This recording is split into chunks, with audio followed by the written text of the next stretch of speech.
And here we are. And the song never goes out of style. Never. I just want to like dress up like James Dean and drive my car really fast down the road. Yeah. Convertible. Yeah. Don't drive like James Dean. I don't think that's. No, not good. Yeah. All right. Well, here we are, Dan. Good to see you. Good to see you. Been? Nice to be back. Good. We still haven't been canceled yet. Everybody's still wondering, but nope, we're still here. Yes, we're still here. So how was your week? I know you left our show last week and then you went and you heckled one Howard A. Beck. And right.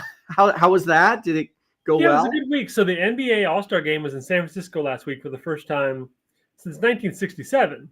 And it had been in Oakland in 2000.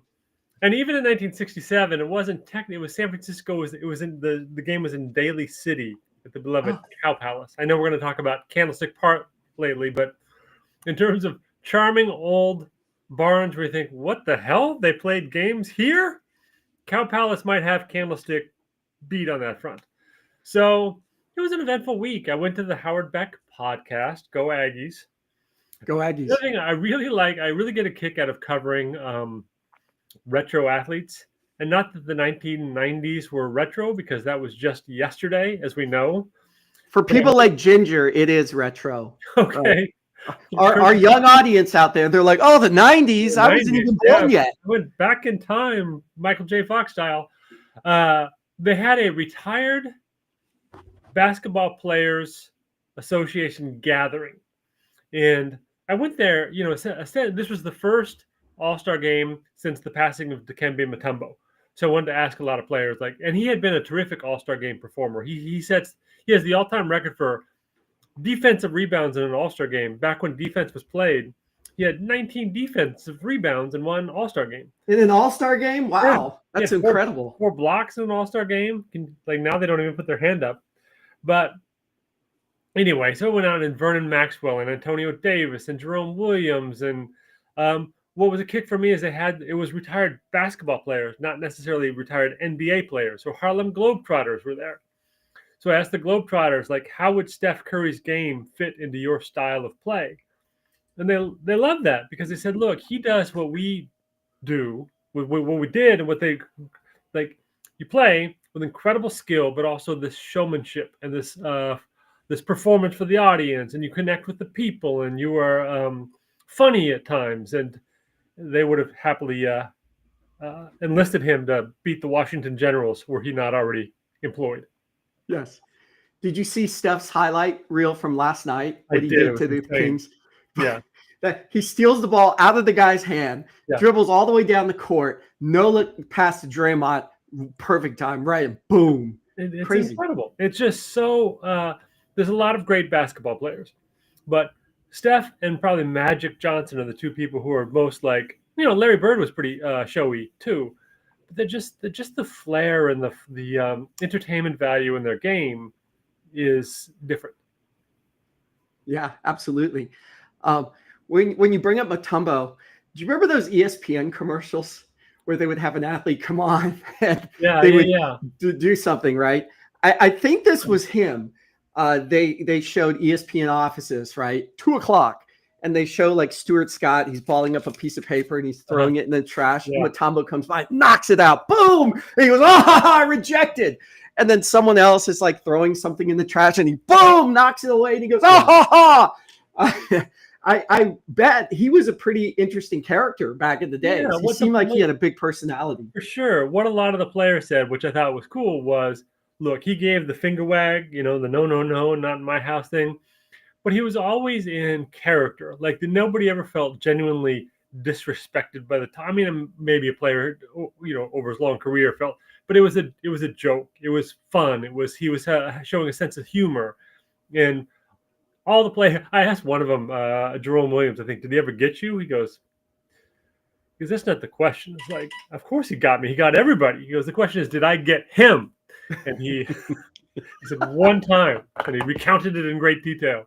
But players, for a guy who blocked that many shots and was that intimidating and that tough to play against, and had the finger wag. Everybody loved him because of that fun-loving personality. Yeah. And I remember that in that ESPN commercial, when he would knock it down and laugh at him, he'd do the finger wave. So yeah. It was pretty good. That's incredible. Asked Vernon Maxwell because he said, he talked trash. I'm like, well, what do you mean? He goes, well, after the fin wag, he would go, not today, Maxie. Don't come in here again. I love that. Yeah. I love that. And these days, right, they have the players wired for sound. Yeah. So we get as I would say fans or just people, spectators now kind of see the participants on the field, right? Yeah. All wired up sound. I think I love George Kittle, Fred Warner, as a Niner fan, just listening to them. And yeah, it's all good spirited trash talk, right? It's not like it's anything belligerent. I mean, they're just trash talking. And it's one of the great ones. I don't know if do you ever see the Andrew Luck? There's a compilation of him getting sacked and telling the defender, great hit. Oh, way to go. You're playing hard today. Oh, that one hurt. It's like complimenting the guy who just buried him for a 12-yard loss, which I just thought was so, it's funny, but it's also revealing about this guy's character. Just the way he thinks about the world and the game and all that stuff. The Andrew Luck getting sacked and complimenting the guy while he's still on the turf is good stuff. That is good stuff. Question on that: when you were covering sports here in the Bay Area, or you still are, did you ever have the opportunity to talk to Andrew when he was at Stanford? No, I didn't. I did some Stanford stuff. I did kind of the McCaffrey era, but I don't ever remember doing Andrew Luck. We had a guy, John Wilner, who married Rachel Wettergreen, your boss. He covered Rachel. He did a great job covering Stanford, and he had Luck. That was his focus of the world. So I was going to go, hey, get out of the way. I want to do one. So, yeah. Cool. Okay. Great stories as always. And I think we have a name for our show. Yeah. The big reveal. Da-da-da-da. Are you ready? Ready? Yeah. Okay. I'm ready too. Or as they say, right? I was born ready. Okay. Is it there? Is it showing up? Boomer moment? No, there it is. It's these guys. It's that thing. These guys. What are these guys up to? Right? You know how that is, right? You see a couple guys walking in. What are they up to? That's us. We're those guys. It's not those guys. It's these freaking guys. It's said with a sense of wonder and joy. It's these guys. It's these guys, right? Yeah. Not those guys. Because see, sometimes like, oh, those guys again. Right. Or like my son, sometimes he gets like, kind of what would we say? He's a doubting Thomas kind of guy. Yeah. So I say to him, I go, this guy. See, this guy. That wouldn't work either. Yeah. These guys. Yeah. Perfect. Love it. Good. Love it. Print the t-shirts, make the hats. Oh, let's go. That is a great idea. We will have some hats. You just watch. We'll have merch, Dan. Merch. We're going to be like these real creators out there with our merch. Okay. So we have a big show today. And it's interesting. I love your weekend. You had some good times there. Me, I was playing poker a lot. And I was actually up in your neck of the woods for a brief second playing at the Bay 101, which is in San Jose. Yeah. But, when I'm there, I drove into the city, drove around.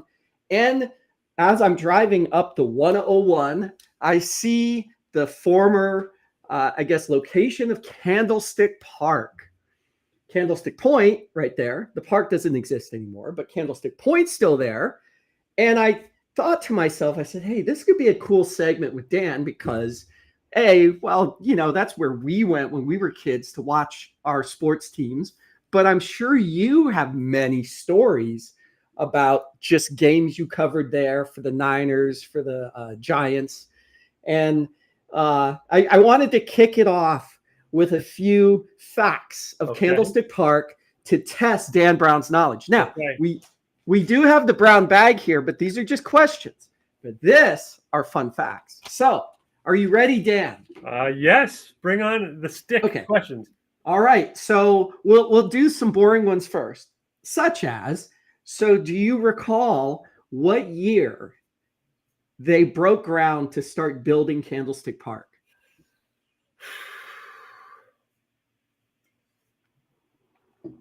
We were just young men I'm going back to say then. 1959 is when they broke it. Very close. 1958. So it was under construction from 58 to 1960. Opening day was April 12th, 1960.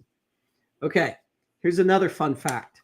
Oh, fun fact or fact, true or false. Did Candlestick Park, right, open air stadium, did it ever have artificial turf? Yes. In the early 1970s, it had artificial turf. See, there he is. It did. It had artificial turf from 1970 to 1978. Yeah. And remember, it was that bright green in your face turf. Okay, last one. A non-sports question. And again, right? So some of our viewers here, their parents might not even have been born at this time, but we'll see. What band had their final concert at Candlestick Park in 1966? It's an obscure band. They had 4 people in it. Ringo, John, Paul, and George. Those are interesting names. Yeah, they're interesting names. I believe they were called the Pretenders. Ah! Oh, no, wait, the Beatles. Hey, there he is. Yes, indeed. The Beatles had their final concert there in 1966. Oh, and a bonus question for you. I didn't even know this. Candlestick Park had 3 subsequent names after Candlestick Park. Do you recall what those 3 names were? 3Com? Yep, there's one. Monster? Yep, there's the other. This is the one I didn't know. 3Com, Monster, and I don't know either. Yeah, it was called San Francisco Stadium at Candlestick Point at some point. Yeah. A little fun fact for you: before Candlestick is no more, Paul McCartney went back there and played one more time a solo show, as a nod to its history for the Beatles. The last show ever for the Beatles, we came and kind of said goodbye by performing there one more time. Wow, I did not know that. So fun fact for our viewers out there. That's awesome. By the way, and not to for all people who don't care that much about Candlestick Park, maybe we can sail through some of this stuff. But you made the drive up 101. It says Candlestick Park next exit, and the little arrow to a blank space out there. There's nothing, and it's as someone who was oddly fond of Candlestick Park and who drives that direction a lot. It like haunts me every time. Like, no, it's not. Candlestick is not. It'd be like driving through New York. A little sign that says Polo Grounds. No, it's not. Ebbets Field. No, it's not there. Yeah, Astrodome. That's a good point. That's a good point. They're pranking us. To use a new school term, they're pranking us, Dan. It is called Candlestick Point. Like they could change the name, but it says Candlestick Park. It does. Another fun fact. So let me ask you this: memories of the stick. I'm just curious. I'll tell you my first game I ever went to at the stick was in 1978. The AstroTurf was still there. Okay. It was in June. I remember it was the Giants versus the Reds. And I remember taking the long escalator all the way up and then walking out to the seats. We're in the upper deck, right? I was so I was in the upper deck and then just saw the field and I just fell in love with baseball. I liked it, but then that was just, the day was perfect. I smelled peanuts and hot dogs and I loved it. Do you have a similar moment? When was your first? Well, I'll tell you, mine's very similar to the point where, when you said we're going to talk about Candlestick Park and what are your memories, I remember what you just described, because you go up and if you're arriving at Candlestick Park, you don't see the grass or the field. It's like this kind of delayed reveal. You're going up the escalator, but you can't see it. And even when you get up, same thing, where we had cheap seats. I went with my parents. It was 1979. It was the year after. Yeah. But there's these little portals, and as you're walking to your seat, you could just get a flicker of a view as you pass the opening to section 116 or 119, whatever. But you don't see the thing open air until you go through that. But that little glimmer, that little sliver that you would look through for the walkway, and you could see the field, that is one of the most vivid memories of my life. You've never seen grass so green. You've never seen this oasis of baseball just waiting for you. It's like It's like seeing heaven. I mean, literally. I mean, I can't imagine seeing heaven would be more thrilling than seeing that grass for the first time. Yeah. And I thought that was kind of unique to me, just because we were right. But you said it, and a lot of people have that same memory. And I think it's just the way that you get introduced. If that's where you saw your first game, you get introduced in this slow dose, and then when the sunlight reveals, and was it a day game? It had to have been a day. Oh yeah, it was a day game for sure. So yes, same memory. Yeah. Oh, I love that. Such a good story. Yeah. And just the energy in the stadium, right? Because as a kid, we're all watching it on Channel 2. Remember KTV, whatever the Channel 2 was, right? KTVU. Just watching it and watching because they only had away games back then. Nowadays they can watch all the games. But remember, back in the day, they would only broadcast away games on TV. That's right. So I would watch the games at Dodger Stadium. I would watch, all the East games that would come on at like 4:00 in the afternoon, but never really saw, unless it was like a Sunday baseball game of the week or Saturday, I think it was, where they would broadcast it from Candlestick. I never saw Candlestick Park. Yeah. So that in itself, being there, it was just incredible. So, well, one of the things about this, because for all our listeners and viewers out there, both of you, hey, I think anybody who sees their first baseball stadium at that impressionable age, we were 8, 9, whatever, I'm sure it's the same thing. Like if I went to Candlestick later in my life, as if I'd seen a bunch of baseball stadiums, if I'd grown cynical about the world or whatever, I'd go, what the hell is this place, right? Because it was, even by then, kind of like not the hippest stadium in the major league circuit, but it's the first one you see. So I don't know if people at at Veterans Stadium or Three Rivers or the Astrodome or all these other bygone places, if the first time you see, like if they had a similar experience, just because it is what you had seen on TV, and it's like seeing your dream kind of come to like open right in front of your eyes. So seeing it at that age has a sense to do with that sense of wonder that we had about that experience. The energy of the crowd. I think what is now Oracle Park, Pac Bell Park, whatever the new ballpark by the bay, the energy there is just as good as it was at Candlestick. They won World Series. They had a lot of color characters. The big differences between the football games, the 49er games at Candlestick Park, and the 49er games at Levi's, Candlestick blows it out of the water. Like there was a vibe there that was tough to replace, and there were more people. Something maybe about the acoustics of the stadium. It was so less corporate. Fans were drunker by a long shot. But that energy, noise, whatever at Candlestick beats Levi's by a mile. Have you been to a game at Levi's Stadium?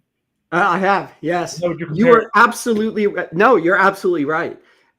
Levi, it's almost this concept that when you, I don't know how I can describe it, but Levi's was the expanse, right? There's like so much room there. It's so comfortable and elegant, right? Whereas Candlestick, it's everybody's clumped in, right? Just to get to your seats, you're like elbow to elbow with someone. Yeah. But those are your 49er fans. Those are your family. That's your family there. And you're all, like you said, drunk together. Beat those Giants. Come on, right? I remember I was there for the New York Giants Niners championship game. Everybody there was just amped. Whereas Levi's, because there's so much expanse, like it's just so big, I didn't feel that. And yeah, maybe I wasn't there for a championship game, right? I think I was watching the Cardinals or something, but that's my feeling of it for sure. For sure. And then, this has happened across the country, but being able to afford a game now at one of these stadiums is different than when we were kids, and you had a different cross section. And I do think that the stereotype of having a little, it's a very rich Silicon Valley crowd and everywhere, right? It's corporatized. Seats cost too much for the families to go. So the I don't know. It just results in a different energy, for better or for worse. Yeah. some memories, like quickly. It was my first of all, my career in sports writing is owed to Miss Yates' class in 8th grade. They said, write it. You can write it in term paper on anything. You have, but hey, you have to research it. It has to be this long. And I said, I'm going to do the history of Candlestick Park. So I very much should have got that question right about when the shovels were in the ground. Hey, Dan, by the way, I did get that information off the internet. And the internet is, you can't believe everything you read. It might actually be 1959. The team came out in 58, and I just figured with delays, they probably didn't actually put a shovel into the ground in 59. But anyway, I was there for the earthquake game in 1989. I was in the bleachers and felt what I thought, because it was very shortly before first pitch. And there had not been a World Series game played at Candlestick Park since 1962. So my lifetime, this was the first, and for a lot of people in the ballpark, this was. And when the rumble started, I thought it was excited fans pounding their feet in the bleachers. Yeah. And then I looked up and saw the stadium top deck kind of doing the wave when the wave had not been, it had been invented yet, but you could see the concrete. But the stadium usually wasn't a participant in the wave. And exactly. And then the earthquake is over, and the immediate response was like, yeah, San Francisco, welcome to San Francisco. Let's get like, we didn't know the extent of the damage. Yeah. Nothing had, like snapped off in the stadium. So, and then this was back when, if you could check, you could check Twitter or whatever. Now, one guy had a portable television set, little thing, and you could look into, and he's just started shouting out misinformation to the crowd. It's fake news back then. The entire Golden Gate Bridge has collapsed. Anyway, that was an eventful game. I was there for. I did come back to the World Series game that got played. What's the weirdest thing ever? That's just a weird. This is the kind of place Candlestick Park was. World Series game, right? Tons of people there. People are arriving for batting practice. They want to watch batting practice. The guy's walking down towards the seat. He's got all the stuff in his hands. Foul ball comes. All these people out there. He reaches out. He hasn't even put his stuff down. He hasn't got to his seat. Catches the ball.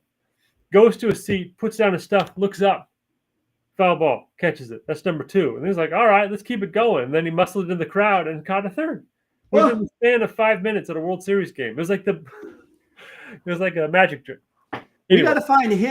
We got to find him. Bring him on the show. See what's happened to his life since then, right? Because that's 1989. So I did have this written down. But I figured, but in October 17th specifically, that was the earthquake game, game 3 of the World Series between the Giants and the A's. That's what you're talking about. Yeah, crazy. Exactly. I was watching that game on TV. So one of the last one, because after all the games were played, the Giants left in 99. The Niners played there several years later. But for a last game, the Niners had what looked like the cheesiest celebrity kind of fundraiser kind of thing. They brought back a lot of the old Niners against a lot of the former NFL. So it's like Montana's there, Dwight Clark is there, Jerry Rice, Roger Craig. And the opponents were like Dan Marino and I don't know, Jerome Bettis, and they played a little charity game. It was kind of fun. Let's see Marino and Montana slinging it around on the field again. But it's like, ha, ha, ha. But the way they arranged it was a little bit like wrestling, where it was semi-scripted kind of thing, where the Niners got down to the 2-yard line late in this charity game, and now the crowd's kind of into it because it's close and time is ticking away. And they made a big deal of bringing in a substitution. And Eddie DeBartolo, who had owned the Niners and built the dynasty and the key to everything and beloved owner in San Francisco history, came onto the field. And with the 4th and 2 pass from the goal line, Montana dropped back and threw it to Eddie, who caught it. And the crowd went crazy. And Montana, Rice, Dwight Clark carried him off on their shoulders. It was a genuinely stirring moment. And I thought maybe I'm romanticizing it, but I've talked to other people, and they're like, that was one of the greatest things we've ever seen. And what a way to close a building with the personification of all these memories that people had enjoyed over the years. So now that is a great story, and a story I did not know. That's incredible. It was incredible. Montana said that was as nervous as I've ever was, because if he puts it where Eddie, Eddie at this time is, I don't know, 75, and it's not, if he drops it, the whole moment's ruined. Oh, they got to do it again, and it's not but he caught it, clutched it, and was carried up, and it was really exhilarating. Okay, if I can find a clip of that clip's going into this video clip for sure. Wow, that's incredible. Yeah, no, I figured when I thought of this concept, I would get something cool out of that. And for sure, Dan, that's a great story. And as a Niner fan, I mean, just as a football fan in general, that's something, because I remember even back then, right, in the 80s, it was always the NFC power teams. It was the Bears, it was the Niners, it was the Cowboys, the Redskins, it was the Eagles even back then, right? They had Jaworski and those guys. So yeah, it was the NFC was like the fucking powerhouses back then. Yeah. So that's incredible. Yeah.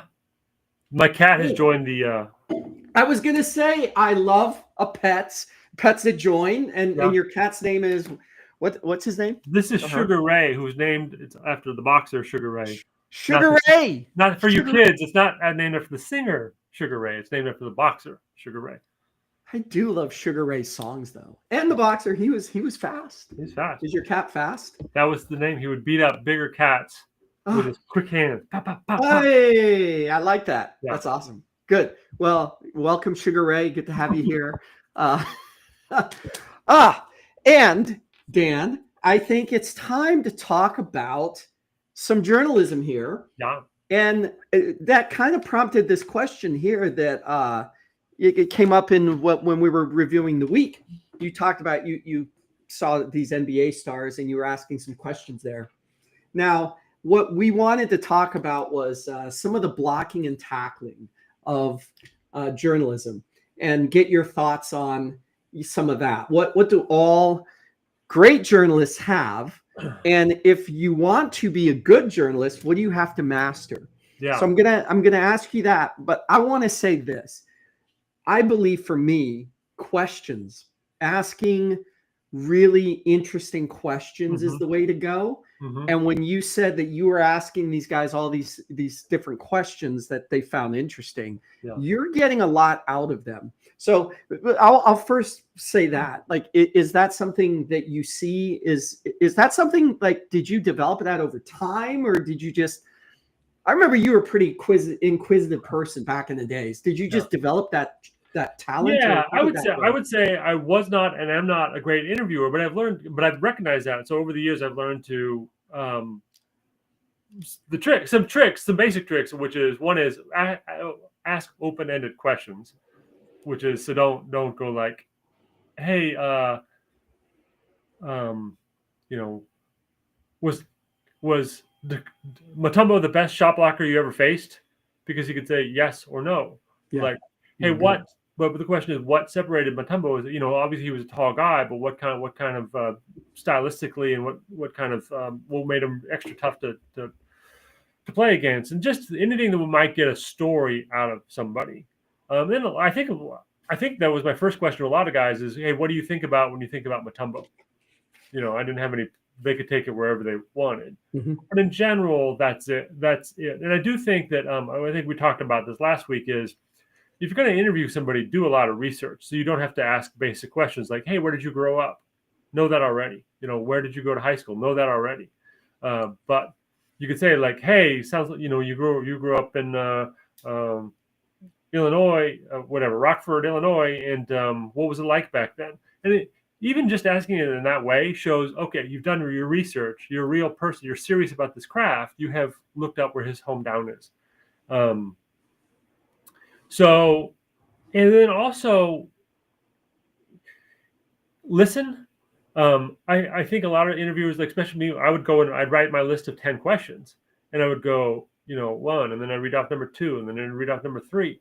But maybe something in 2 was worth an entire story by itself, and I was so in a rush to get to number 3 that I didn't go, oh, what do you mean by that? What do you recall? And that took me a long time to get past. The record had the enough experience that I could realize I could ditch all the rest of the questions. Like, let's stay here on where this is a fruitful, harvest, and just dig a little deeper into it. And I've seen that. I've seen people interview with it, like, but there's a guy I really admired, Gay Talese. He's a great writer, a great interviewer, and he said, don't tape record, because when you have the recorder rolling, you stop listening because you know the recorder is going to catch it. But if you record, or if you don't record, you're going to listen super intently to really hear what they're saying, and also you're going to realize you don't have to write everything down. You're going to have to you just write down the best parts of what they say. Well, that doesn't work. That may have worked in the 60s when he was, but now in this world of where everything's on video and everything's got that Instagram, like, you need word for word what they said on your thing. And he would go, like, he would interview, but he would go back to him later, like, well, did you say this? And did you say this? Well, you can't go back to, you're going to post it on Twitter or whatever in 2 seconds. You have to record. But I like the concept of, hey, don't forget to listen. Don't forget to actually really processing instead of waiting to ask number 4 and 5 on your list. Would you say this, some young journalists, maybe do both, have your recorder with you, but when you're taking notes with that in mind, how your story's developing, how you're going to edit it, that kind of stuff? Well, I'll tell you what I've done, because I still will have a notebook in my hand and I'll be recording. And what I will write down is, sometimes I'll write down what they're wearing, or how with a certain question they, took a step back, or who stopped by to say hello in the middle of the interview. Like if you're in a locker room, who stopped by to, well wishes. I would write down scene stuff more than I'm not writing down the quotes. That's going to be on the recorder. But I write down stuff that the recorder wouldn't pick up, that could be useful for the story, because it's illuminating if somebody's talking and a loud noise was in the background and he made a joke about it, like whatever. I guess a loud noise would have come up on the recorder, but some kind of auxiliary moment that would be worth capturing in the story. Yeah, you're interviewing Terrell Owens, and Jeff Garcia walks by and he makes like a stink eye at him. That's something to note. Well, that actually gets into a nuance of the job about etiquette, which is locker room. You generally don't write what you see in the locker room, right? You don't write so-and-so is arguing with so-and-so. But my personal thing is, if I'm interviewing somebody and somebody comes, because this happened with Bonds once. I was interviewing Reggie Sanders, and Bonds came in and interjected himself into the thing, which was great. Like he's always, but they had a little back and forth. And I wrote about that. And a reader said, hey, how dare you? They were having a personal conversation. And I said, no, like I was there. It was clearly an interview situation, and he chose to become part of it. And I don't think that was a breach of etiquette. But there's been, if you're covering a practice and you overhear a conversation on the sidelines, you don't write it. You don't write. That's actually that's not etiquette. That is a rule policy of having a media credential. Is, look, there's going to be some give and take here, but you can't eavesdrop and quote that in your story. So you won't have your credential long. So the Jeff Garcia stink eye, I wouldn't have written that. But if he had said, go screw yourself, then he would have interjected. But yeah, different. Yeah. Well, I'll tell you what, with all your observations, man, you might be a deadly poker player. I'm saying. I'd be worried. I am not. But can I run through a couple building I would love it. Yes, yeah. Please do. So I'll roll through these, and if you want to, for all you kids out there, these are the keys. This is the Mount Rushmore. Let's go. We're all listening. If you want to elaborate, we will. But number one, clarity is king. When you're telling a story, whether it's on TV or in online, you're writing something, you have to be clear in what you're saying. There's nothing worse than reading a story and being confused. Like, well, wait, who's he talking about? Well, when was this? Why are we talking about this? Like, be clear about you can write simple sentences or long sentences or whatever, but you have to take the reader with you. And I read a lot of stories from young writers, and I wrote a lot of them back in the day where they were too confusing because I was trying to be too cute.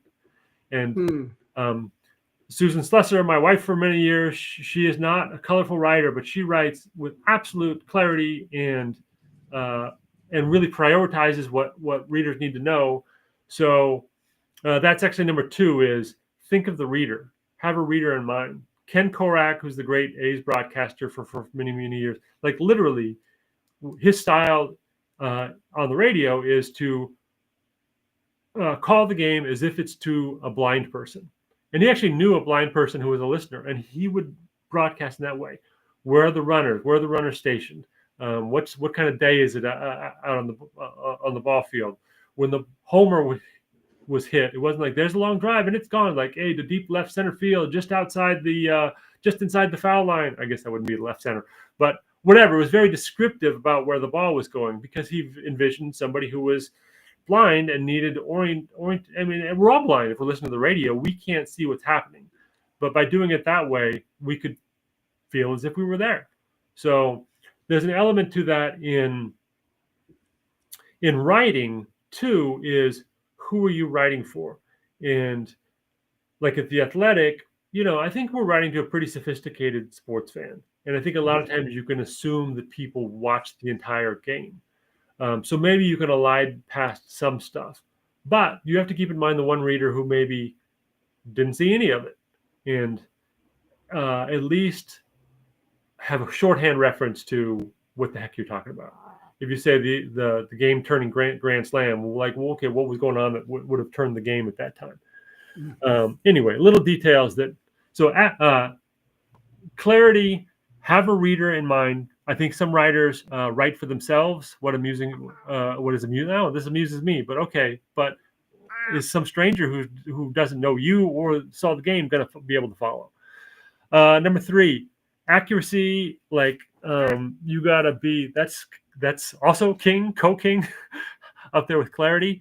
Because if you write a beautiful 1,000-word sentence, but if one of those words out of the 1,000 is factually inaccurate. If you say 2002 when you meant 2003, everything unravels. You have blown your credibility.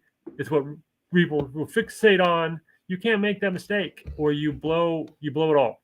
You're shaking your head. So Dan Brown would be the merchant of fake news. That would be bad news bears. That's right. It does happen where you make a mistake that's because you're a bonehead, but then sometimes it can look sinister if it looks like he's up to no good. Yeah. So one of the great things about the internet age is if I make a mistake, I can fix it. But back in the days, it was in the newsprint and it was there forever. Yeah. Well, until the next week, and they write in Dan Brown's article, right? They used to do this in Sports Illustrated. There was one page in Dan Brown's article. Yeah. Nobody ever read that. Yeah. It was in 1-point font. No. Somebody that actually is a pet peeve I have with newspapers. Even when I was there, was the corrections were at the bottom of page 2, and I've had people say like the correction should appear exactly where it appeared. So if it's stripped across the front in a big banner headline, the correction should be in the same spot. And I don't think that's the craziest thing. I always thought correction should be on the front page. Because stand up, be accountable. We are asking people to be accountable all the time for their wrongdoings. Like, it doesn't need to be a distraction. I think it would cut down significantly on errors if there was that kind of accountability, and you didn't want the shame that came with being on the front page with your screw up. Yeah. I love this one. I love number 3, by the way. So see, I'm old school too. I have my little notepad. I wrote a bunch of stuff down here. So this one's really good, especially now, I would say, Dan. And I'd love to hear your thoughts on this. Anybody who has a YouTube channel, or we're on Twitch as well, has an audience, and those people could say whatever they want. Now, it's always the thing, right, about fact checking and all this kind of stuff. I do believe in where someone comes from, what they do in their life. They're generally credible in that job that they're doing. Yeah. So for example, you write for The Athletic, you write a bunch of articles, you edit articles. I would make up that you're a credible guy here. So when I bring you on my show, I'm pretty sure that, when you're talking about stories about that, the last pass from Joe to Eddie, and you said Joe said he was nervous to, get that into Eddie. I believe that. Yeah. Now that everybody has a platform out there, what are your thoughts on just anybody with opinions that classic journalism now becomes opinions as opposed to real facts and accuracy? Yeah. I don't, the universe is struggling with that, right? Because sometimes you can hear, I'm talking about both sides of the political aisle here. But if I read a story that I don't like, it's about somebody I support, but it's written by somebody I perceive to be it might be true, but my first instinct is to dismiss it. Oh, they're just distorting that to make so and so look bad. And the same thing with the other side. Oh, they're just they're you choose to believe what set of facts you embrace. And I think sometimes you go like, is that really true? And go through the big effort to like unearth like kind of the roots of like, where did that data come from, and what's the evidence of this, and that kind of thing, which you're not going to do 20 times a day. But I have had many political discussions where we were talking from different, like it's as if we live in different planets. So how do you fix that? I don't know. Sports is different because box scores, right? You either hit the home run or you didn't. Right. Box scores, line scores. And everybody, most people don't have to go look those up. They know them by heart. If you say like, oh, Hank Aaron and his 758 home runs, like, boom, you screwed up. They know it was not. DiMaggio's 23 game history. You're way off, buddy. So those set of facts mercifully are agreed upon, but I don't know how to solve the other problem. And I don't write controversial stuff that often because I have no stomach for it. But when I do, you really got, I know enough to check all the facts and link to where the source information is coming from. Absolutely. Yeah. So that's a good one. Also, number 2, right? Thinking of the reader. You brought up the A's announcer. I think another good one there was Vin Scully. You remember him, right? And I remember this. Vin was always on the radio. And then he started early on, right? When they started to broadcast games on TV, he would be the NBC, color guy. He would literally, as you're watching the game, he would say, and, Dusty Baker steps out of the box. He hits his cleat with the bat. Now he steps back in, and you're watching it. Yeah. But he's still in the mindset of radio. As in, like, you can't see that, right? And that was pretty incredible. So I do love that. Be descriptive and think of the reader. I believe that works in all journalism, not just sports. That's all journalism for sure. My background, science journalism. I have to be incredibly cognizant of the reader depending on whatever I'm writing. If I'm writing for a newspaper versus I used to write for the Journal of the National Cancer Institute. Those are two very different audiences. So that's really good to have a young journalist think about that. Who are you writing to? Yeah. And there has to be somebody, because the issue is you saw stuff that nobody else could see. So your frame of reference is different. So if you say, I've had writers literally like, after that crazy scene in the locker room, things really calmed down. Okay. What crazy scene? We weren't there. We didn't see it. What do you describe to me? What happened? Yeah. And stuff like that is frustrating. So, and that's one of the joys of being a good journalist, is like taking people inside the crazy scene in the locker room, letting them see what you saw. So when you get those lazy descriptions of, sometimes like this one's way more frequent, but to say like, and so, Mike Trout made an incredible catch. All right. What do you mean? Was it like robbing a home run? Was he diving into the alley? Was it over the shoulder? Like, you have to be descriptive. Yeah. Did he crash through the fence? Yeah. Like in The Natural. Boom. There was probably that one. And then back to the first one, the clarity, right? The point about clarity. Question for you on this one. It is, to a certain point, it's easier to be clear when you aren't being so colorful and you're not weaving in like a really complex kind of story that like really will pull the reader. And I've read your stuff, and you are a great storyteller, and it is very clear. So, I mean, obviously you've been doing this a long time. You don't just wake up and say, oh, I can do this. So a person out there that wants to write in that way, that wants to be clear, but they're a storyteller, like they really love telling stories and they're pretty damn good at it, but maybe they're not as clear. what are some tips and tricks that you might give them to get them on that path of colorful but also clear? Well, it's a good question. So first, I don't write like him, but Gay Talese is the best I've ever seen at that. The guy I mentioned earlier who gave the advice about recording, because he writes these deceptively simple sentences, but you build upon those and you end up getting really detailed portraits of what he's seeing. He just doesn't unleash it all in a couple of sentences, with all these flourishes. It's a building block.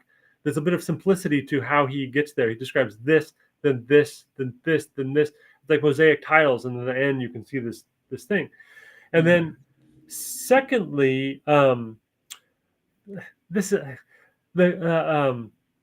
best advice I ever got for sports writing was when I was an intern at the Modesto Bee. This guy named Rich Estrada said,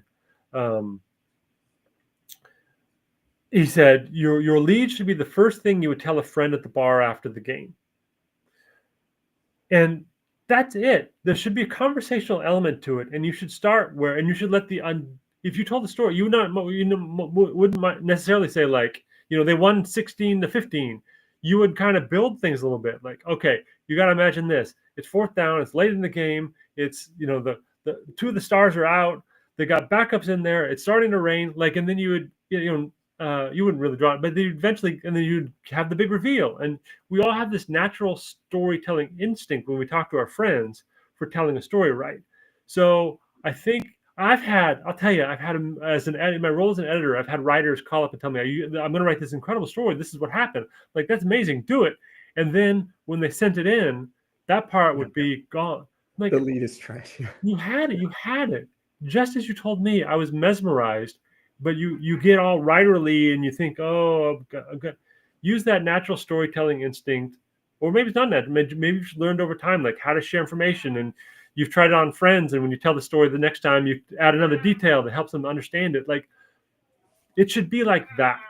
And we've got a couple writers at The Athletic named Jason Stark and Ken Rosenthal, who write just so the whole column can sound like a conversation at the bar, but an engaging and enlightening and lighthearted and informative chat at the bar. But it's so hard to do that, but to have it come so easy. And not a sports writer, but who's great about that was Dave Barry, the humor writer, who was hilarious for the Miami Herald, and he looks like he's making booger jokes, but try doing that sometime. Try writing a hilarious column about your trip to the beach. And he did it with just these simple sentences that looked like he wrote it in 10 minutes. But to do it like that is really, really hard. Yeah. That's awesome. That's gold right there. That tip. I'm gonna get my production stuff. We're gonna make a meme, and we're gonna say, to be a successful journalist, get out of your own way. Tell a story at the bar to your friend. Yeah. That's incredible. Yeah, that's great coaching right there. Yeah. Love it. That's great. Now, on that note, guess what we have here? Is it some kind of bag? It's a bag, and it's brown. Yeah. Bring it. And it has some questions. Now, last week, I think it was a question. It was a sports question, I believe. Yes, maybe. I don't remember. It was best interview. Yeah, best interview. Okay, what do we got here? Oh, an S. This is another sports question. All right, bring it. All right, here we go. Okay. If you could write about one sport that you have never covered, what would it be, and why would you want to? Oh, I love that. That's a good question. What a great one. What a great one. I was just recently approached at a party to write about polo, horse polo. Yeah. There's a quick aside. With the little guy on the shirt, right? Yeah. Quick aside about that, and then I'll tell you what. No, please. One is, she was telling me like, a lot of rich people play it, but she's I'm not rich, but I play it. And then later in the conversation, I was saying, do the horses know that they are playing? Do they know that it's a competitive thing? She goes, race horses do. Well, that's why I buy a lot of my horses from the racetrack. Thinking, if you're using a phrase like, that's where I buy a lot of my horses, you might be rich. Yeah, You might for be. sure. Right. Because horses ain't cheap, man, That's and true. to maintain them ain't cheap either. Yeah, you might be, because I thought she was like a homeless the polo player. Anyway, let me think about that for 10 seconds. Boy, that's a good one.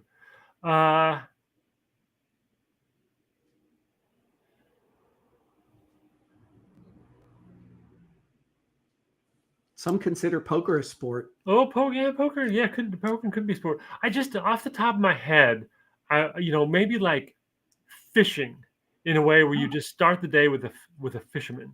And I don't know if you're on the boat or a big adventure, or if you're like, just the whole Captain Queeg element of uh, looking for the great white whale or something. I think that the adventure part of a fishing story Okay.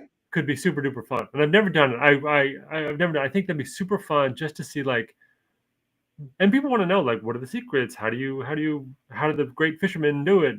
So that's my final answer until I change it at the top of next week's show. Like, wait! I should have I said. thought of something. Yes. Yeah. Okay, but that's great. And by the way, that is definitely a sport. And there are different types of fishermen there. Mm-hmm. There are the fly fishermen. There are the guys in the boats. They compete on like I've actually watched professional like fly fishermen like on TV as I was in some hotel somewhere in the Midwest waiting for a meeting. Yeah, fly fishing. And they're like, and there's Dan over there. The lure is in. Yeah. The fish just came. Right. That's great, man. I love it. And I have done some poker. I interviewed Phil Hellmuth once for something. But. So you did talk to Phil, huh? Yeah. How was that? He was great, actually. He was a big Warriors fan. So we're talking we're talking about which Warriors were good poker players. Yeah. He does wear a lot of dub stuff here and there. Yeah. I've seen him. Yeah. Cool. Well, Dan, we're up on time, but I want to hear about any latest projects that you got going on. You got any articles that are coming out from your time at the with all the NBA players there at the All-Star game? You have anything cooking that you'd want to talk about? Well, let's see. Okay. But in the realm, do you ever see batting stance guy on social media? Yeah. He mimics all different players' batting stances. Yeah. Well, his favorite player as a kid was Kent Herbeck, and he was playing. He would do that. Was a great stance to imitate. Kids out there, Google Kent Herbeck, Rookie of the Year, 1982. Spell Herbeck though for them, because they will just Hrbek. Kent Herbeck of the Minnesota Twins. And I said 92. Is that right? I think around there. Yeah. I drafted him on my fantasy baseball team. Okay. He was no steals, but lots of home runs. Anyway, so he did, one of his first impressions as he became batting stance guy. He did Kent Herbeck, and he, back then there wasn't social media, so he wasn't as prominent. But one day he went. He was such a big Twins fan. He went to a reunion of the anniversary. Oh no! What am I talking about? It was 1984. 1984. Not far back. Yeah, I was thinking 1984. Okay. So let's get factually correct here. That's it. Okay. 482. I'm gonna look it up as soon as I'm off. So at some point in the 1900s, kids, Kent Herbeck was the MVP or the Rookie of the Year. How embarrassing. So anyway, he imitates the stance and does a good impression, and then he becomes more and more known. He appears on Letterman, all this stuff, and now so anyway, he went to a reunion of the Twins World Series team, and he hears this, "Hey you, Gar." It was Kent Herbeck, who was a fan of his, because he was watching Letterman that night when he did Kent Herbeck, and he went to the old reruns and found all the reruns of batting stance guy, and was such a big fan that before he could meet his idol was saying, "I'm a fan of you." And they became friends. And I think doing a story on this friendship, because that's such a cool twist. Can you imagine if your favorite player as a kid was actually a fan of what you do for a living? That's awesome. It's awesome. That's awesome. All right. Well, here's the QR code right there. Okay. Click that and read the article. That's a really cool article. Cool idea, man. I mean, we'll see. That's going to take some time, but we'll tell you. That's the good next on my to-do list. Oh, I can't wait. That's a cool article. Great stuff. As always, Dan, a pleasure seeing you. Oh yeah, great. Have a great week, and we'll do it the same time, the same bat channel. And now we have a name. It's These Guys. These guys are back. We're back again. All right. I love it. All right, man. Okay. Take care. Bye. See ya.